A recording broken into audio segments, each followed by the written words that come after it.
Okay. Well, good morning. Missed you guys. Feels like it's been a minute. First of all, the bye week, was beneficial to our players. Got a lot of guys rested up and healed up.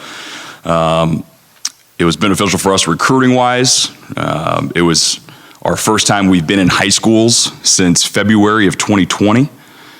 And you could just feel the jolt, of energy, enthusiasm by the high school coaches, and also the prospects and the players. Just seeing the Washington logo across the campuses, across all the footprint in the West Coast and out into Texas. It was great to be able to evaluate these players in person, which all of us in college football have not been able to do for a long time. And able for us to go see a bunch of high school football games as well. So that was really cool for the prospects and all the underclassmen and the seniors to be for them to see colleges on their campus. A couple status updates here injury wise. First of all, for our coaching staff, Coach Cato, he's getting better and he'll be available for our games, and also Coach Gregory, who had a non-COVID illness after our Oregon State game. He will also be he's good to go. He's on the mend. He'll be healthy, and I'm glad he's in good shape.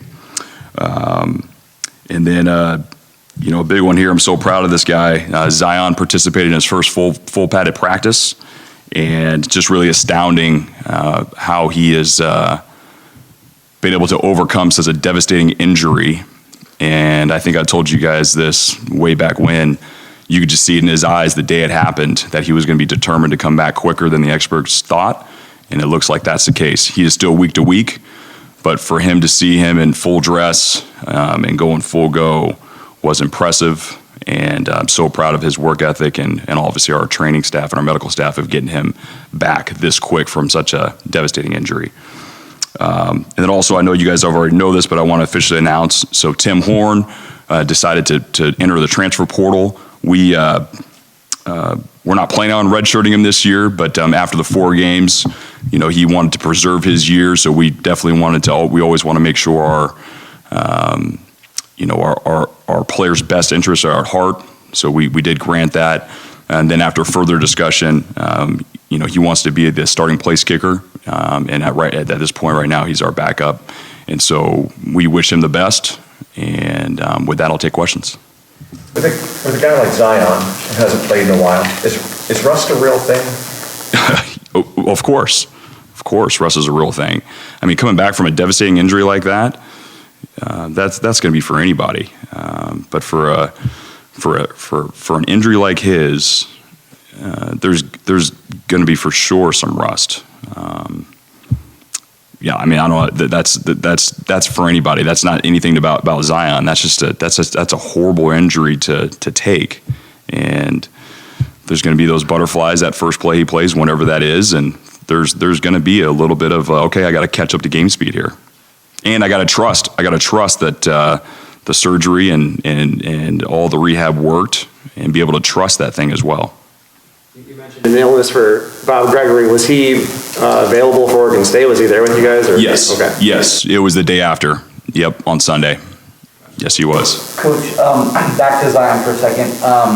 Is there a protocol on the amount of practices he has to get in before he can play in a game even? That's correct. And he's already reached that threshold. Yep. So just like when we start training camp, you have to start off with 2 days in helmets, and then to shells, and then to full dress. He has to go through that same protocol, and he's already cleared that. Does he have to be cleared specifically to play in games, or once he's cleared to practice, is it just kind of a matter of getting up to speed? Yes. So no, so now it's going to be more of evaluating how much he can take rep-wise and stamina-wise. And so, yes, that's the balance right now of what he's going to be able to take here without just throwing him in there and saying, hey, here you go, let's go play 100 plays, and you haven't played football, in whatever it's been, 7 months. Is he above, below where he was when he got injured? Is he in playing shape? Yes, he is. And The same thing I've been saying. I mean, it's extraordinary for an injury like this, for him to come back so quickly and be able to move around as fast as he is, and to be in great shape. And it goes to his attitude and his work ethic, and him doing everything that our trainers and doctors told him to do, and then some. Same size as he was, or? He's actually a little bit, he's a little more trim in a good way. He's a little more trim, and he's in excellent shape. He's definitely not out of shape, that's for sure. How did he look moving around? He looked great. We're all excited for him. We're all excited for, we know how much hard work he's put in, and for him to move around out there in full dress and be able to make some plays, definitely gave a boost of energy to our team as well. It was fun watching him run around. Being down from 280 to 260 or whatever it is, that's what it was listed as. Was that always the intention, or did the injury give him time to do that, or was there always a sense that he wanted to get lighter? I think it was more something that between our strength and conditioning staff, Tim Saul and his crew, and also Zion, I think they were putting their heads together what a better weight for him would be to maximize his capabilities. And so I know he feels a lot better at this weight. He feels faster, he feels quicker, more explosive, and so I think this will be no drop off whatsoever in his play with him being at this weight. I think he saw a lot of how Joe Tryon also dropped some weight and kind of leaned up a little bit, and how explosive he is and how he changed his body. And so I think that had an effect on him as well. You mentioned wanting to dive into the games you played during the bye week. Just what did you learn, see, evaluate from the film? Yeah, no, I mean, we learned a ton. It was breaking down all 5 of those games, the all 3 phases, the good things that we're doing, but also maybe the good things that we're doing that we know our opponents will catch up to. So now we have to make some tweaks and fix those things. But then also the things that we're not doing so well and how we can correct those. And so now we got to make sure we're correcting that. I think from a whole team standpoint, the biggest thing that we have to fix is our turnover ratio, which is not very good right now. And we know turnover ratio is a huge indicator on wins and losses. We need to protect the football better, and we need to get more turnovers. And right now, we're working back to a better ratio right now. We started off with one of the worst in the country after the first 2 games, turning the ball over and not getting any turnovers. We're making headway of getting back on the plus side, but that's going to be a big, and it has always been a big push around here, is to get more turnovers and to make sure we limit turnovers so we can win that turnover battle each game. And we know that's going to help us win more football games. After assessing those first 5 games, I kind of asked a version of this last week, but what do you feel like the identity offensively needs to be for this group, just knowing what they do well and what they don't do well? Yeah, I think, again, we have to make sure that we're playing to our strengths. We have to make sure we utilize the players that we have available and how we can get them the football, whether we're running it or whether we're throwing it. We have to make sure we're running plays and protections that our offensive line and tight ends and fullbacks and tailbacks can make sure they can go out there and perform and execute at a high level. And so it still comes back to we have to find a running game, and then off that running game, we have to find a passing game where we can protect Dylan and make sure we get the ball out on time. And after game 2, we've made some tweaks. We made some strides. We're still nowhere where we need to be. This bye week has been nice to really rehash through it all again and be able to go, okay, who are our best players? How are we going to get how are we going to get the ball in these guys' hands, whether we're throwing it or running it, and how we can protect our quarterback to make sure we're making sure he can make plays, but also limit turnovers.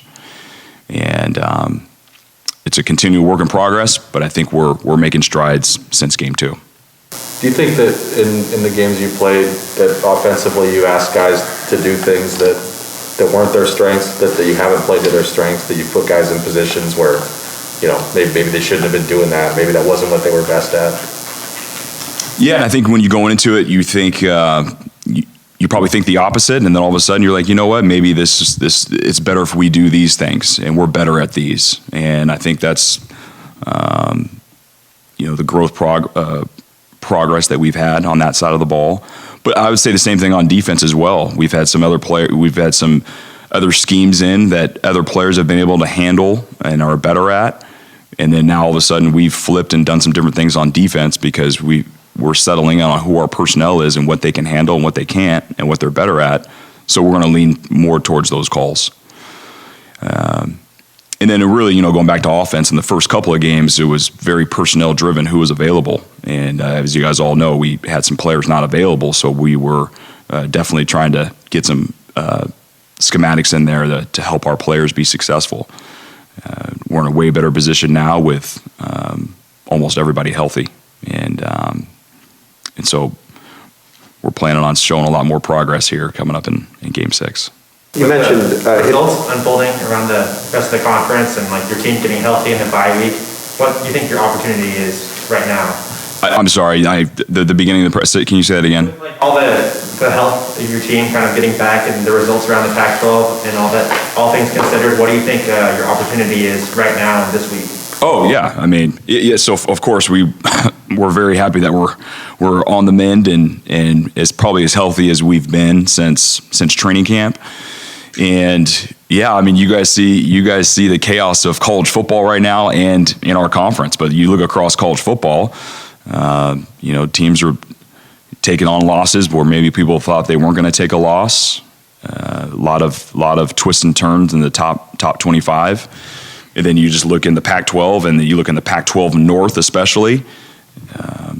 There's a lot of football to be played. And so, we know this last game didn't go the way we wanted to. We know we played a really good football team, and a couple plays here or there, we're atop the Pac-12 North. Got a lot of football left to play, and a lot of things can happen. And so our team is hungry, and we're ready for this next opportunity. You mentioned, hitting the road, recruiting last week. I'm curious, when you get off to a tough start, you're 2-3. What's the message to recruits who may be uneasy about the product they're seeing? Just how do you continue to sell this program when you're having a bit of a tough time on the field? Yeah, no, it's way more positive than that. A lot of these guys we've been recruiting for a while. I mean, you can see the gleam in their eye when they're like, wow, now you're actually here in person and we're seeing you. And they watch the games and the game of football, like I mentioned before, teaches you so much about perseverance. And some of these players and staffs that we went to go see, they're going through their own perseverance. They're 0-4, they're 0-5, they're 2-3, they're 1-4. Some of them are 3-0, 4-0, whatever it may be. Football is got its ups and its downs, and the coaches and the players that are in this game, we all understand that there's ups and downs, and so it was all positive. There was no negative whatsoever.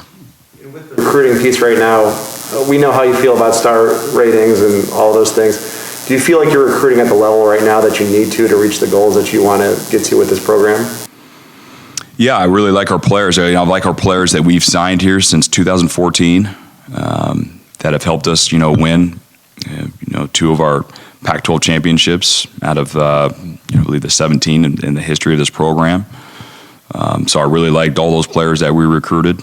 I've liked our last couple of classes. I like the one that just that's arrived here that was supposed to be in the 2022 class, but now he reclassified, Emeka.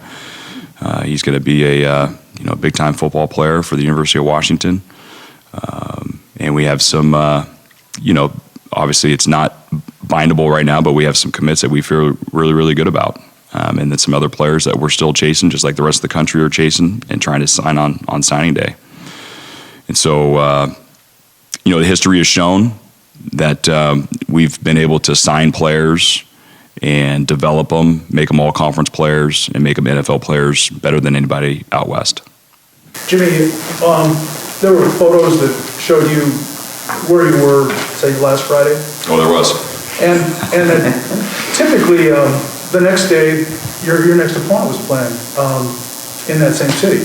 Would you have been able to go to that game and watch it? Oh, okay. I was trying to figure out where you're going there. Gotcha. No, I did not go.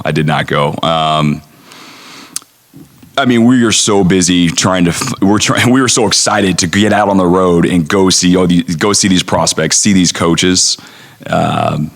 That was the last thing on any of our minds, was to go to a college football game, and we need to go see these prospects who we haven't seen since February of 2020. Think about that.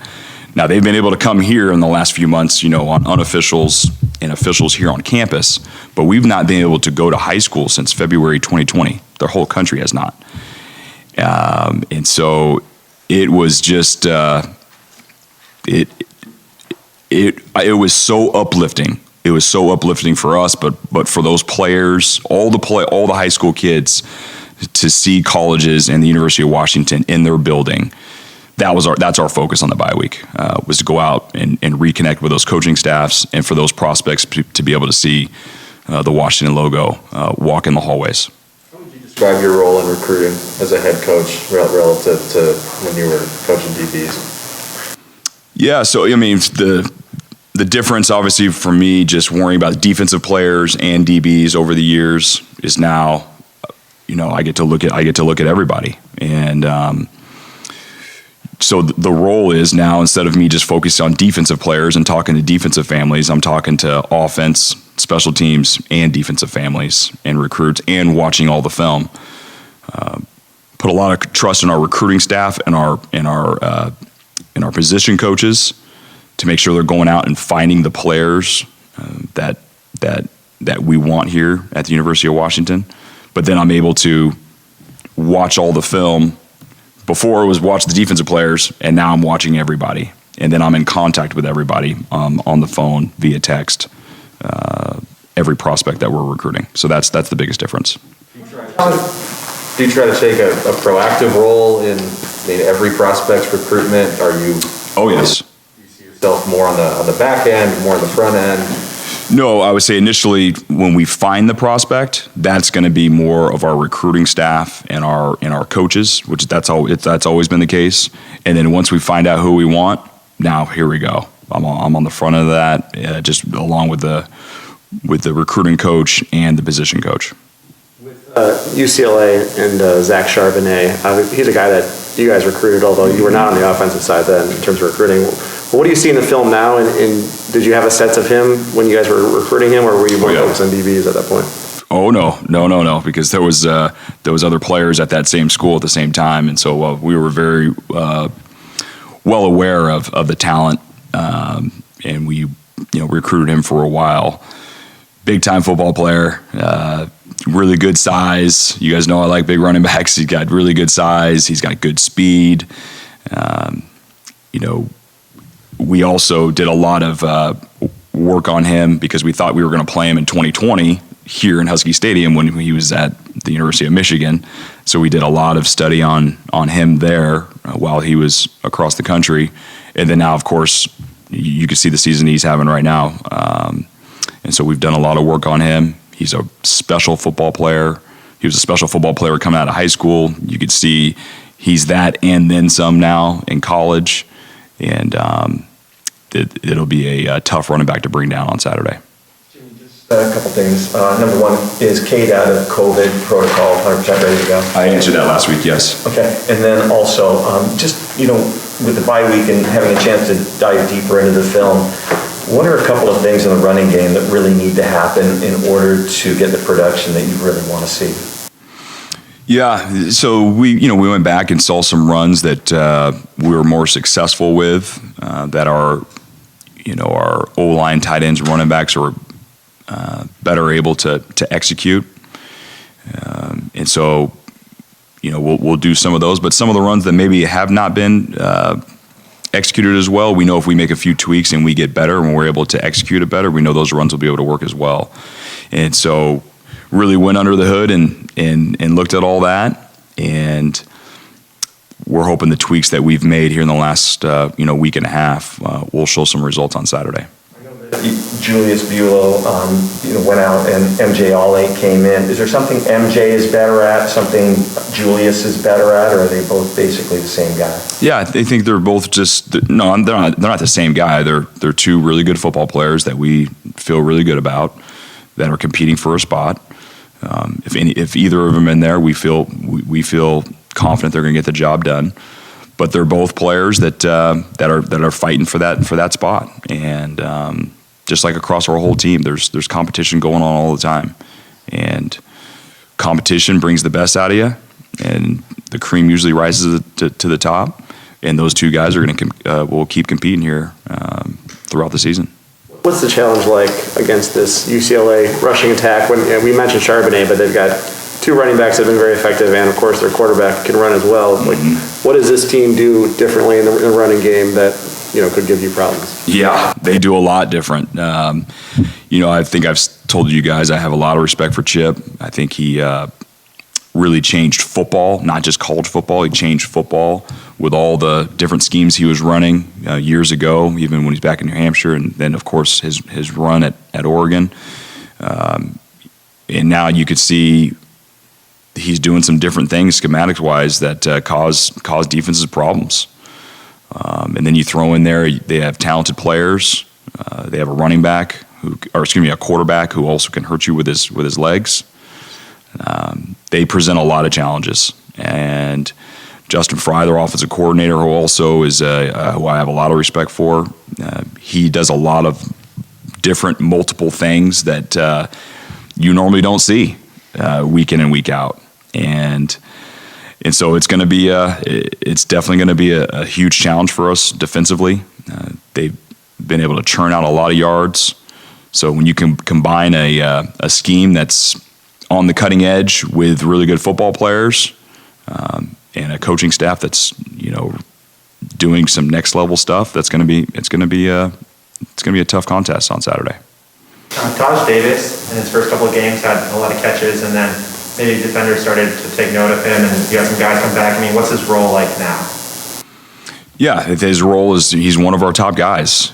We definitely, we've had our receivers come back more healthy now, and so the distribution is going to be it's going to be more distributed now, across the guys that are healthy. But I'm fired up for Taj. Taj has exceeded expectations. He's gaining confidence week in and week out, and I'm excited where his game's going to be here moving forward. You mentioned before the season, kind of him hit a conversation with John Donovan and things like that. But what's his evolution been like throughout the season this year? You said what? What's his evolution been like throughout this season specifically? I mean, he's never played here before, so his evolution is he's caught his first few passes, he's caught his first touchdown pass. He's coming off a tough year last year with the COVID and the pandemic, and so I am so proud of him where he's at now. He's bigger, he's stronger. You can see he's more confident. He knows the plays. He's able to go out there and execute them. So you could just see the growth and development that Taj has had since he's arrived on campus, and we're really excited about his trajectory here moving forward. Just curious, you mentioned Chip Kelly.